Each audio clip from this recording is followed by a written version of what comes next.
Alright guys, today we're going to pop a Shelix spiral cutter head into a Delta DJ20 8-inch joiner. This would be very similar to a Grizzly GO490 joiner, so stick around.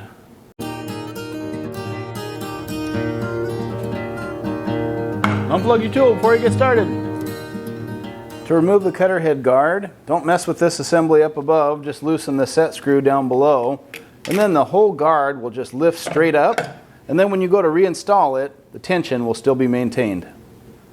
Down below this locking lever on your fence, there's a washer and 2 jam nuts. And once you remove those, the whole fence assembly comes loose.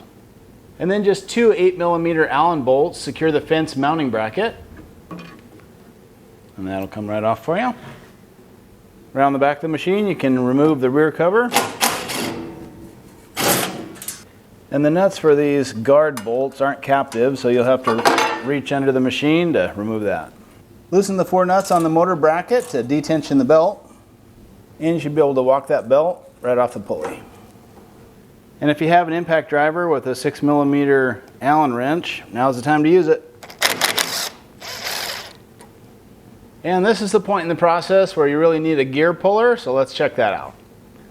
So we'll just gradually advance that spur into the shaft of the cutter head, and we should be able to just slowly remove that pulley without too much drama. There'll be a woodruff key in there, so watch for that.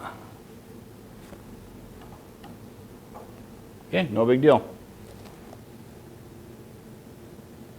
Looking down on it from the top, there's 4 of these Allen bolts that you need to remove to access the cutter head. Now, my infeed and outfeed tables wouldn't drop down low enough to allow access to remove the cutter head easily, so I'll show you what I did to resolve that problem. If you just remove the handle that comes with your infeed and outfeed adjustment handles, and these are the same 2 nuts that we removed from the fence bracket, you can make a jam nut situation there and just use a wrench to loosen this handle. And once it has quite a bit of flexibility in it, just leave it attached. But then at that point, you'll be able to drop your whole table assembly down. If you need a little more access, just back out these table limiting screws. We'll just use a flat blade screwdriver to get underneath the bearing block in the front, and that's just to get a finger purchase on it. At the back, you have the shaft of the cutter head to help guide you. And it's out. Label the front bearing block so you can keep them straight when they go back in, and then you should be able to use a bearing puller to just unseat that rear bearing block.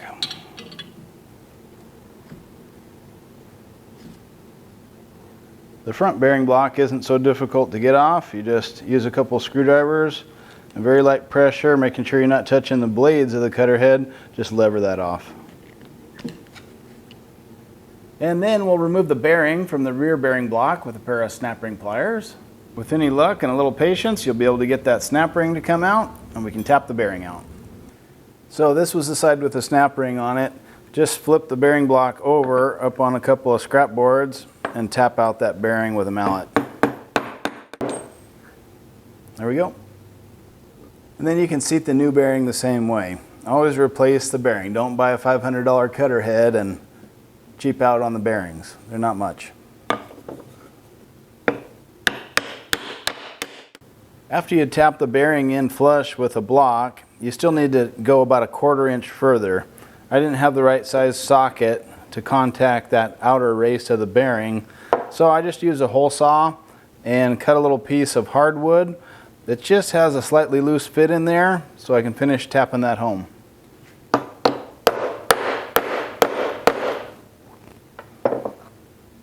Check your progress periodically until you can get that snap ring in.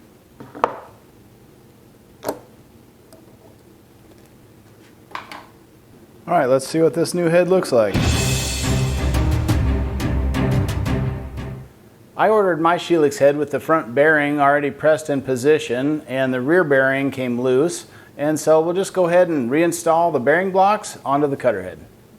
The bearing went into the front bearing block pretty well, and I didn't struggle too much with that. The only thing I'd like to note is that there's one cutter that potentially can make contact with the bearing block at the front, And so just rotate that away. The others are a little bit higher. If that one that can make contact with the block is rotated away for now, that'll really help you out as you tap this rear bearing block into position. And I did have a socket that would work for that. And so you can just gently tap from the inner race of the bearing this time, because that's the one that'll receive the stress.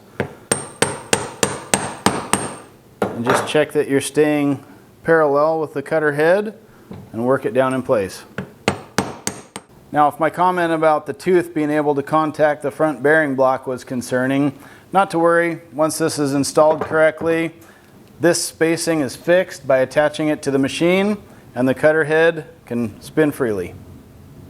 All right, that looks good. Let's take it over to the jointer and get it installed. A little bit of painter's tape wrapped around the teeth can help protect your fingers. Just take your time and slowly drop it into position. And we'll get that bolted up. If there ever was a case for thread locker, boy, this would be it. You don't want these ones backing out. Check for clearance at the leading edge here, and this one looks like it's spinning freely. If you do still see or hear a little bit of contact between that leading tooth and the front bearing block, it simply means that you didn't tap in the back bearing deep enough. So you'll need to pull the cutter head and try again.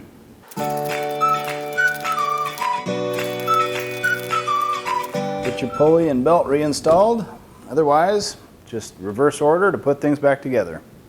All right, I'll grab the nastiest piece of white oak I have in the shop and we'll give this thing a torture test, see what the cut quality is.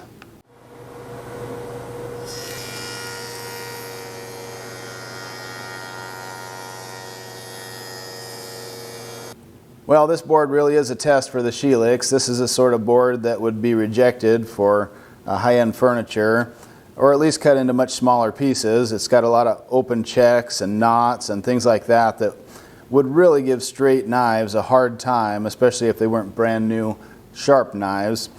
But coming across these open knots, changing grain directions, highly figured quarter sawn oak, this looks really good. I don't see any what I would call tear out on that. There's places where the cutter head found an existing open check in the lumber. Well, there's nothing you can do about that. And if you're familiar with looking at tear out, you can spot it immediately. And I don't see any even on this really ratty board. So two pet peeves I had with the straight knife cutter head. One, it would leave little mill marks, especially if I didn't get my blade height set exactly right. And the other thing was I would occasionally get really bad tear out when edge joining. And so if I just had enough width to make the panel I was after, and then I did my final cleanup at the jointer, and the result was tear out, then it's back to the table saw, rip them to width again, and try again, hope for a different result. So that's really what we're going to look at on the cut quality of this new head. So the freshly jointed edge looks good. That'd be glue up ready for panels. If you're in the market for a new Shelix cutter head, pop down in the description box, you'll find the link there. So a quick bonus tip, if you find that you're cutting sideways tapers, as in the height of the bearing blocks is different from left to right, you can quickly and easily shim that bearing block. That's what I needed to do. Mine was about 5/1000ths of an inch off, and so I just used a pair of tin snips and a shim from a dado blade set. This one's exactly 5/1000ths of an inch, and that perfectly corrected the problem. So I cut a strip of that, installed it right underneath the bearing block. Now you don't have to remove the whole cutter head again, just loosen these two bolts, and that shim will slide right in place. Tighten things up again, and it solved the problem. All right, so this looks like it'll be a good performing cutter head for us. When you're done with the installation, do remember to reset the table limiters that you loosened previously. And hey, if you see any new issues with your jointer, like a little bit of snipe, or your jointer is cutting tapers where it wasn't before, not to worry. Don't panic on that, and really it's nothing wrong with the cutter head. There's just a slight adjustment you need to make with the outfeed table. Remember, that outfeed table needs to be set dead even with the cutters when they're in the top dead center position. Hey, thanks for watching. We'll see you on the next one.